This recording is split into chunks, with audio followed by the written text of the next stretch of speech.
आज हम साझेदारी पीढ़ी में प्रकार में अवधि के अनुसार के प्रकार के 2 प्रकार हम पढ़ चुके थे। ठीक है, सब्जेक्ट आप लोग को पता ही चल गया है साझेदारी नाम सुन के कि सब्जेक्ट हमारा क्या है, बीए है। स्टैंडर्ड हमारा 11th है। हम क्या पढ़ेंगे आज, साझेदारी पीढ़ी के जो प्रकार है अवधि के अनुसार, उसके हम तीसरे प्रकार से हम शुरू करेंगे। पहला और दूसरा प्रकार हो गया है, तीसरा है निश्चित कार्य के लिए साझेदारी पीढ़ी। तो देखिए, जो निश्चित कार्य के लिए साझेदारी पीढ़ी हम क्यों अपनाते हैं, क्योंकि जो भी साझेदार व्यक्ति होता है वो किसी अनुबंध के द्वारा या किसी करार के द्वारा कोई निश्चित कार्य को करने के लिए क्या करता है, साझेदारी पीढ़ी की स्थापना करता है और अनुबंध के साथ करता है और कोई नक्की उद्देश्य किया हुआ होता है, उस उद्देश्य की पूर्ति के लिए करता है। तो इसे निश्चित कार्य के लिए साझेदारी कहते हैं। और निश्चित कार्य जब पूर्ण हो जाता है तो अपने आप को साझेदारी का अंत आ जाता है। जैसे कि मान लीजिए कोई पुल बनाना हो, कोई रोड बनाना हो, कोई नहर बनाना हो, कोई नगर बनाना हो, ठीक है, या कोई निर्माण कार्य करना, तो इस प्रकार के कार्य को शुरू करने के लिए हमारा उद्देश्य नक्की है कि हमें ये कार्य करना है। उसके उद्देश्य से साझेदारी पीढ़ी का निर्माण होता है और कार्य पूरा होते ही उसका अंत हो जाता है।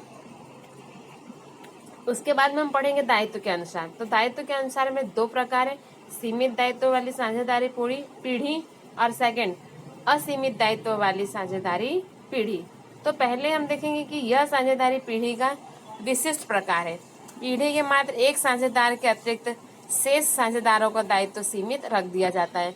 मतलब कि जो दायित्व मतलब क्या है कि जो पीढ़ी में एक व्यक्ति होगा उसका दायित्व असीमित होगा। दायित्व असीमित होना मतलब ये कि जो भी मान लीजिए कोई नुकसान हो रहा है, कोई ऋण की भरपाई है, तो ऋण की भरपाई अपनी प्राइवेट संपत्ति को भी चुका करके उसे भरना पड़ेगा, तो वो कहलाता है सीमित है। तो उसमें एक व्यक्ति की दायित्व असीमित होती है, बाकी जो शेष साझेदार है उनकी दायित्व असीमित हो जाती है।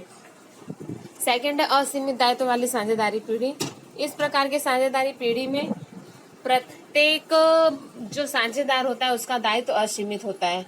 कोई भी हो साझेदार, उसका दायित्व क्या होगा, असीमित होगा। जब तक उसके रकम की भरपाई नहीं हो पाएगी तब तक वो क्या करेगा, प्रत्येक अपनी जो भी उसकी प्राइवेट संपत्ति को चुका करके उसे क्या करना पड़ेगा, अपनी साझेदारी को कंफर्म करना पड़ेगा, या साझेदारी का जो भी ऋण है उसको चुकाना पड़ेगा। फिर उसके बाद में सी नंबर पे पंजीयन के अनुसार। पंजीयन के अनुसार 2 प्रकार है, पंजीकृत साझेदारी पीढ़ी और दूसरा अपंजीकृत साझेदारी पीढ़ी। तो पहला हम देखते हैं पंजीकृत साझेदारी पीढ़ी, कि जिस साझेदारी पीढ़ी का रजिस्ट्रेशन पीढ़ियों के रजिस्ट्रार के पास हुआ हो उसे पंजीकृत साझेदारी पीढ़ी कहते हैं। साझेदारी पीढ़ी का पंजीकरण करवाया हो तो पीढ़ी का लेना वसूल करने के लिए त्राहित पक्ष पर अदालत द्वारा कार्यवाही भी की जा सकती है। जो मना कर रहा हो कि हम इस साझेदारी पीढ़ी से हमें हमारा कोई भी रूल्स नहीं है, हमारा कोई भी रोल नहीं है, हम कोई इसमें हमारी कोई वो नहीं है, पहचान नहीं है, हम इसमें पार्टिसिपेट नहीं है, तो इस प्रकार से अगर कोई भी व्यक्ति मना कर रहा है तो वो क्या कर सकता है, इसी तरह से अगर पंजीकरण करवाया हो तो वो इस पंजीकरण की मदद के द्वारा ही अदालत में कार्यवाही कर सकता है।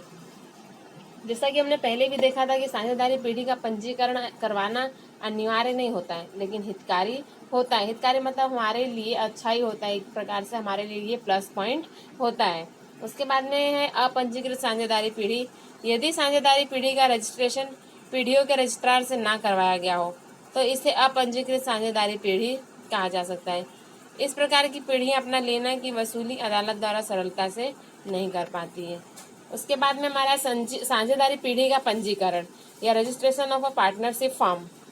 1932 के कानून के अनुसार साझेदारी पीढ़ी का पंजीकरण कराया जाता है। पीढ़ी का पंजीकरण करवाना अनिवार्य नहीं है, लेकिन पंजीकरण ना करवाने से बहुत सी हानि होती है, इसलिए पंजीकरण करवा लेना चाहिए। पीढ़ी जिस राज्य में स्थापित हो उस राज्य के रजिस्ट्रार के पास राज्य के नियुक्त पंजीकरण अधिकारी होता है। उसके बाद पंजीकरण करवाने के लिए नियत पत्रक में जरूरी विवरण को भरकर सभी साझेदार क्या कर उसका हस्ताक्षर करवाते हैं और जरूरी फीस के साथ में पत्रक रजिस्ट्रार को भेज देते हैं।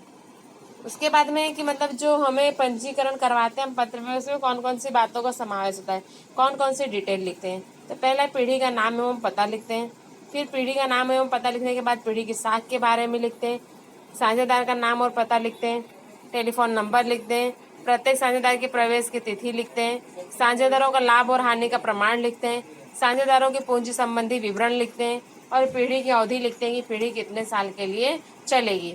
तो इस प्रकार के रजिस्टर कराने के टाइम पे पीढ़ी इन तमाम बात जो साझेदारी करवाने वाले व्यक्ति होते हैं, जो पंजीकरण जहाँ में साझेदार करते हैं, पंजीकरण में जहाँ पंजीकरण करवाते हैं साझेदारी पीढ़ी का, वहाँ पर क्या होता है, इन तमाम बातों का समावेश होता है और तमाम प्रकार की माहिती या विवरण को क्या करते हैं लोग पत्रक में समावेश करते हैं। तो बस आज आप लोगों को इतना ही पढ़ना है। वीडियो को बहुत ही ध्यानपूर्वक देखकर समझकर आप लोग अपने नोटबुक में लिख करके मुझे मेरे नंबर पर सेंड करें। धन्यवाद।